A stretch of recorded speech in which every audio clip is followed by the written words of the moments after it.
যুক্তরাষ্ট্রে হামলা চালাতে ২০ বছর ধরে পরিকল্পনা করে আসছে ইরান। এবার তার সুফল পেতে চলেছে দেশটি। ক্ষেপণাস্ত্র দিয়ে যুক্তরাষ্ট্র ও ইউরোপে হামলা চালাবে ইরান।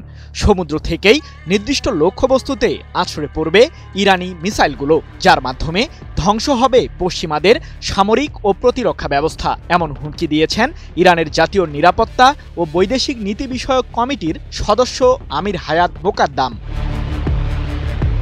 সমুদ্রে মোতায়েনরত ইরানি জাহাজগুলো থেকেই মার্কিন শহরগুলিতে হামলা চালাবে ইরানের ক্ষেপণাস্ত্রের বহর।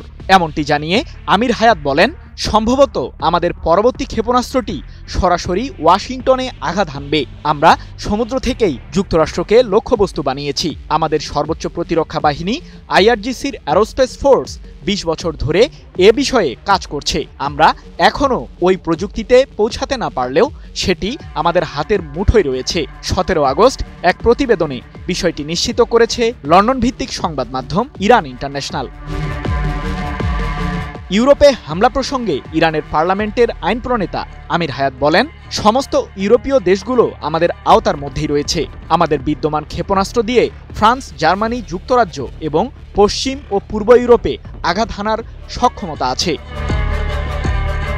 ২০২৩ সালের গোড়ার দিকে IRIS মাকরান ও IRIS দেনা মডেলের দুটি ইরানি জাহাজ আটলান্টিক মহাসাগর অতিক্রম করে পানামা খালের দিকে অগ্রসর হয়েছিল, কিন্তু শেষ পর্যন্ত জাহাজ দুটি জলপথ অতিক্রম করতে পারেনি।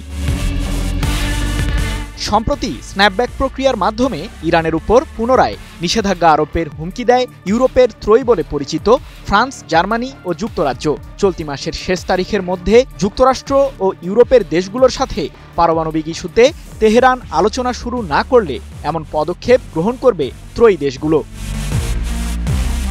তবে হায়াত মোকাদ্দাম নিষেধাজ্ঞার প্রভাবকে গুরুত্ব না দিয়ে বলেছেন, ২০১৮ সালে মার্কিন প্রেসিডেন্ট ডোনাল্ড ট্রাম্প পরমাণু চুক্তি থেকে সরে আসে। এরপর ইরানের উপর কয়েক দফায় বাণিজ্যিক ও অর্থনৈতিক নিষেধাজ্ঞা আরোপ করে। সেই নিষেধাজ্ঞা গত ৭ বছর থেকেই সহ্য করে আসছে তেহরান। তাই স্ন্যাপব্যাক প্রক্রিয়া ইরানের অর্থনীতির জন্য তেমন কোনো নেতিবাচক পরিণতি ঘটাবে না, বরং এটিকে কেবল একটি রাজনৈতিক পদক্ষেপ হিসেবেই বিবেচনায় নিচ্ছে তেহরান। সৃজন মাহমুদ, নিউজ 24।